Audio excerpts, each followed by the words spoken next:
ધોરણ 7ની અંદર ઇંગ્લિશમાં યુનિટ 5 મી ટુ હું પણ એમાં એક્ટિવિટી 1 છે play the fixed answer game and where is my answer game the teacher will help you. શિક્ષકની મદદથી આપણે ગેમ રમવાની છે. વેર ઇઝ માય આન્સર, મારો જવાબ ક્યાં છે. એટલે ટીચર તમને ક્વેશ્ચન પૂછે એના તમારે જવાબો આપવાના છે. એ એક્ટિવિટી 1 આપણે ટીચરની મદદથી કરી લેવાની. હવે આવે છે activity 2 me and my family. Me એટલે હું, એન્ડ એટલે અને, માય ફેમિલી એટલે મારું કુટુંબ. એક્ટિવિટી 2માં સરસ મજાની અહીંયા એક સ્ટોરી આપી છે. લિસન એટલે સાંભળો અને રીડ એટલે વાંચો. I am sure you know many things about ants. I am sure એટલે હું પાકો છું અથવા તો મને ખાતરી છે. યુ નો તમે જાણો છો, મેની ઘણી બધી, થિંગ્સ વસ્તુઓ, અબાઉટ ants. અબાઉટ એટલે વિશે અને ants એટલે કીડીઓ. અહીંયા એમ કે છે કે મને ખાતરી છે કે તમે કીડી વિશે ઘણી બધી વાતો જાણો છો. લેટ્સ નો ચાલો આપણે મોર અબાઉટ ધીસ ટીની વધારે જાણીએ. ધીસ ટીની એટલે કે આ નાના કીડી વિશે. અબાઉટ એટલે વિશે. અહીંયા ટીનીનો ઉપયોગ કીડી માટે કરેલો છે. Hard working and intelligent creature. Hard working એટલે ખૂબ સખત મહેનત કરનારી, અને ઇન્ટેલિજન્ટ ક્રિએચર એટલે પાછી બુદ્ધિશાળી જીવ છે. કોણ? આ કીડીઓ. કેવી રીતે બુદ્ધિશાળી જીવ છે એની વાત આપણને અહીંયા કરશે. Look at the picture. આ ચિત્ર જુઓ. What are the ants doing. કીડીઓ શું કરી રહી છે? They are talking. તેઓ વાતો કરી રહી છે. Do they talk. શું તેઓ વાતો કરી શકે અથવા શું તેઓ વાતો કરે? યસ, હા. How can they talk. કેવી રીતે તેઓ વાતો કરી શકે? They touch their feelers or antennas and pass messages. They touch તેઓ અડકે છે. ધેર ફિલર્સ ઓર એન્ટેનાસ તેઓ તેમના ફિલર્સ ને એન્ટેનાસ વડે અડકે છે અને મેસેજને પાસ કરે છે, એટલે એક જગ્યાએથી બીજી જગ્યાએ મોકલે છે. જો આ રહ્યા એમના એન્ટેનાસ અને આ રહ્યા એમના ફિલર્સ. મોઢાનો જે ભાગ છે અને એની ઉપર જે એન્ટેના છે એ એકબીજાને અડકાડીને એ પોતાનો મેસેજ બીજી કીડીઓ સુધી મોકલે છે. તમે સાહેબ ક્યારેક જોયું હશે નાના હશો ત્યારે, કારણ કે આ બધી વસ્તુ તમે નાના હશો ત્યારે બહુ એનાલિસિસ કરીએ છીએ, કે સામેથી કીડી આવશે ને તો એકબીજાને સ્લાઇડ ટકરાશે અને પછી રસ્તો બદલીને પાછી જતી રહેશે. એક આ બાજુ જશે ને એક આ બાજુ જશે. એમ જેટલી પણ કીડીઓ મળે છે બધાની ટચ કરે છે. ટચ કેમ કરે છે? એ પોતે ફિલર્સ અને એન્ટેના દ્વારા મેસેજોને શું કરે છે? પાસ કરે છે. કયો મેસેજ? તો કે ક્યાં વસ્તુ પડી છે, ક્યાંથી લેવાની છે, ક્યાં મૂકવાની છે, એવી બધી વાતો એ લોકો પાસ કરતા હશે. Watch a row. આ લાઈનને જુઓ. ઓફ ants કીડીઓની. Each ant touches. એક આંટ અડકે છે અધર ants બીજી કીડીઓને. વિથ ફિલર્સ પોતાના આવા ફિલર્સ વડે, એન્ટીના વડે એ એક એક આંટને અડકે છે. એવું નહીં કે એક બે ને અડકે ને એક બે ને નહીં. જેટલી આંટ વચ્ચે મળે બધી જ આંટને તે ટચ કરે છે. ચાલો તો હવે આપણે આ પાઠને થોડુંક આગળ જોઈશું. વી ઓલવેઝ સી, આપણે હંમેશા જોઈએ છીએ, ધ આન્ટ્સ, કીડીઓને, બટ પણ we don't pay attention to them. Them એટલે તેમની, પે અટેન્શન એટલે તેમની તરફ ધ્યાનથી આપણે જોતા નથી. વી એટલે આપણે, પે અટેન્શન એટલે તેમની તરફ ધ્યાનથી જોતા નથી.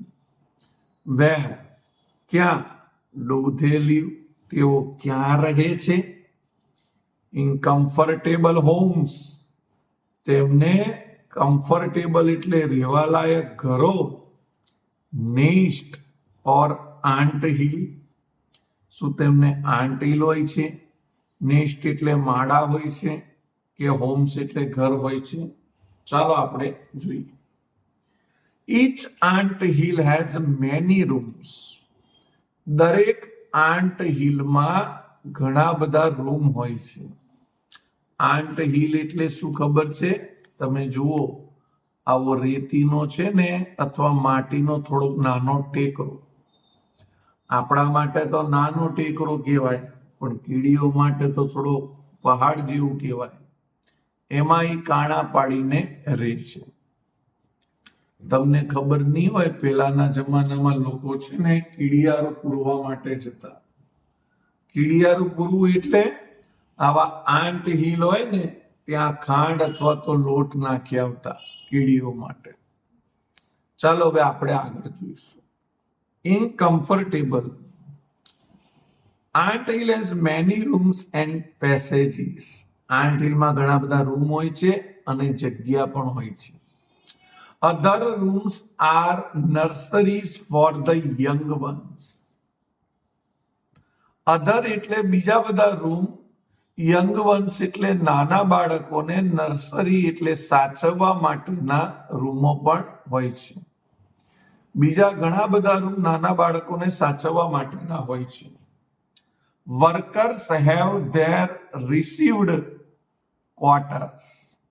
જે બધા વર્કર્સ છે, કામ કરવા વાળા છે, તેમના માટે પણ ક્વાર્ટર્સ હોય છે, તેમની રહેવાની અલગ જગ્યા હોય છે.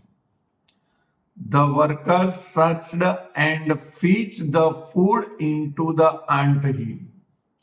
વર્કર્સનું કામ શું છે? તો વર્કર્સ એટલે કામદારો, સર્ચ એટલે શોધે છે, અને ફીચ એટલે લાવે છે, ફૂડ એટલે ભોજન, ઇન્ટુ ધ આંટ હિલ સુધી લાવે છે. સમજી જાઓ વર્કર્સનું કામ શું? તો વર્કર્સનું કામ ભોજન શોધીને આંટ હિલ સુધી લાવવાનું છે. સમ રૂમ્સ, થોડાક રૂમો, are store houses. Store houses એટલે કે ઘણા બધા રૂમ એવા છે કે જેમાં ભોજનને સ્ટોર કરવામાં આવે છે, ભેગું કરવામાં આવે છે. જેમાં આપણે સ્ટોર રૂમ હોય છે એવો જ એમને પણ સ્ટોર રૂમ હોય છે. ફોર ફૂડ એટલે ભોજન માટે. સોલ્જર્સ હેવ સેપરેટ, સોલ્જરો પાસે પણ પોતાનો. બેરેક્સ, સોલ્જરો પાસે પણ પોતાની રહેવા માટેની જગ્યા હોય છે. Soldiers do not go out searching for food. સોલ્જરો એટલે કે સૈનિકો ડુ નોટ ગો નથી જતા, આઉટ બહાર, સર્ચિંગ ફોર ફૂડ ભોજન શોધવા માટે સોલ્જરો નથી જતા. એ તો સાહેબ આપણા દેશના સોલ્જરો થોડા ભોજન શોધવા જાય છે, એ તો સુરક્ષા કરે. એમ આ લોકો, મને એવું લાગે છે, આંટ હિલની સુરક્ષા કરતા હશે. વર્કર્સ કામદારો, સોલ્જર્સ સૈનિકો, ઓર ક્લીનર્સ અને સફાઈ કામદારો do not harm young ones, તે નાના બાળકોને નુકસાન પહોંચાડવા દેતા નથી.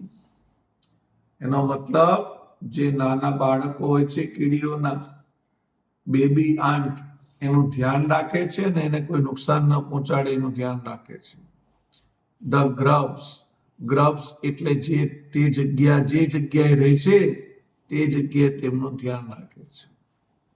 They never fight with other members. તેઓ ક્યારેય બીજા લોકો જોડે ઝઘડતા નથી ઓફ ધ ગ્રુપના. બોલો, આપણે આંટ પાસેથી શીખવા જેવું છે.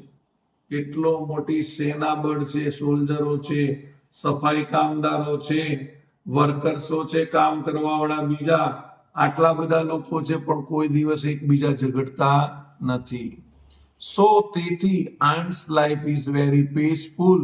તેથી કીડીઓનું જીવન ઘણું જ પીસફુલ એટલે શાંતિ પ્રિય હોય છે, શાંતિ આપનારું હોય છે, કારણ કે તેઓ ક્યારેય ઝઘડતા નથી. આગળ આપણે જોઈશું. The queen aunt leaves for about 15 years. રાણી કીડી જે હોય છે એ 15 વર્ષ સુધી જીવે છે. It lays eggs.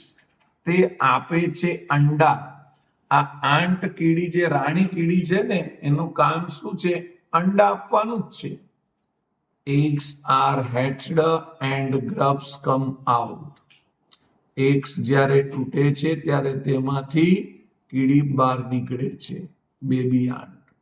Soldiers guard ધેમ. અને સૈનિકો તેનું રક્ષા કરે છે, તેમનું ધ્યાન રાખે છે. Workers feed and clean them. Workers તેને ભોજન આપે છે અને ક્લીન ધેમ એટલે કે તેઓને સ્વચ્છ રાખે છે. They also carry them. તેઓ તેમને ઉપાડે પણ છે. For exercise and sunshine. તેમને એક્સરસાઇઝ કરવાની અને તડકામાં લઈ જવાની જવાબદારી પણ તેઓ ઉપાડે છે, અથવા તેઓ તેમને તડકામાં લઈ જાય છે અને એક્સરસાઇઝ કરાવે છે. તમને આ બધું વિચિત્ર લાગતું હશે કે કીડીઓ પણ એક્સરસાઇઝ કરતી હોય, પણ કીડીઓની પણ એક દુનિયા છે મિત્રો. ચલો હવે આપણે આગળ જોઈશું આ કીડીઓની દુનિયા વિશે. Some other creature. થોડાક બીજા પણ જીવજંતુઓ live in the ant hill. Ant હિલમાં રહે છે. જોયું? આપણને અત્યાર સુધી એવું લાગ્યું કે આન્ટ હિલમાં બધી આંટો જ રહેતી હશે, પણ બીજા બધા થોડાક બીજા પણ ક્રિએચર એટલે જીવજંતુઓ તેમાં રહે છે આન્ટ હિલમાં. They are beetles. બેટલ્સ એટલે માખીઓ. સ્મોલર આન્ટ્સ એટલે નાની કીડીઓ. And green fly. Green fly એટલે કે લીલા કલરની માખી પણ રહે છે. Why do ants keep these creature in their home. Why એટલે શા માટે, આન્ટ્સ એટલે કીડીઓ, કીપ એટલે રાખે છે, ધીઝ ક્રિએચર એટલે આ બધા જીવજંતુઓને ઇન ધેર હોમ પોતાના ઘરમાં. પોતાના ઘરમાં કેમ રાખે છે આ બધા ક્રિએચરને? For many reason. ફોર એટલે માટે, મેની એટલે ઘણા, રીઝન એટલે કારણ. ઘણા કારણો માટે રાખે છે. કયા કારણ છે જુઓ. સમ ફોર પ્લેઝન્ટ સ્મેલ. થોડાક ક્રિએચર એટલે જીવજંતુઓ આપે છે સ્મેલ. સ્મેલ એટલે સુગંધ. સમ આર જસ્ટ પેટ્સ. અને થોડાક તેમના પાલતુ છે. And play like. અને રમે છે જેમ કે. લાઈક એટલે જેમ કે અવર કેટ્સ એન્ડ ડોગ્સ. આપણે કેવા કેટ્સ અને ડોગ્સ પાડીએ છીએ તે રીતે થોડાક એમના પાલતુ હોય છે. બોલો, કીડીઓ ક્રિએચર પાડે છે. અધર ગીવ્સ. બીજા આપે છે. સ્વીટ જ્યુસ એટલે મધુર રસ. બીજા અમુક ક્રિએચર એવા છે કે એમને મધુર રસ આપે છે.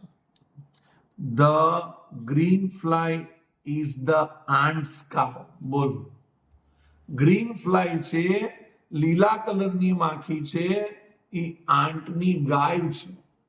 આન્ટ્સ કાઉ એટલે આંટની ગાય છે. જેમ આપણે કેવી ગાયમાંથી દૂધ લઈએ છીએ એમ એ લોકો ગ્રીન ફ્લાય જે છે એમની ગાય છે. એમાંથી દૂધ નથી લેતા પણ સ્વીટ જ્યુસ લે છે. ધ આન્ટ્સ ટ્રેન ઈટ. આન્સે તેને ટ્રેન કરી છે ટુ ગીવ હની ડેવ. હની ડેવ એટલે કે એક જાતનું દૂધ આપે છે. કોણ? આ green fly. They milk it just as we milk the cow.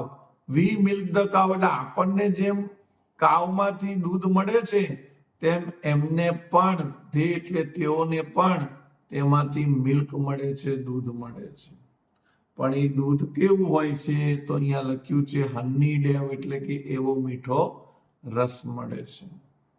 હજી તો કીડી વિશે ઘણી બધી માહિતી છે મિત્રો, પણ અહીંયા આપણને આટલી જ આપી છે. આજે આપણે એક્ટિવિટી 2 પૂરી કરીએ છીએ. બાય.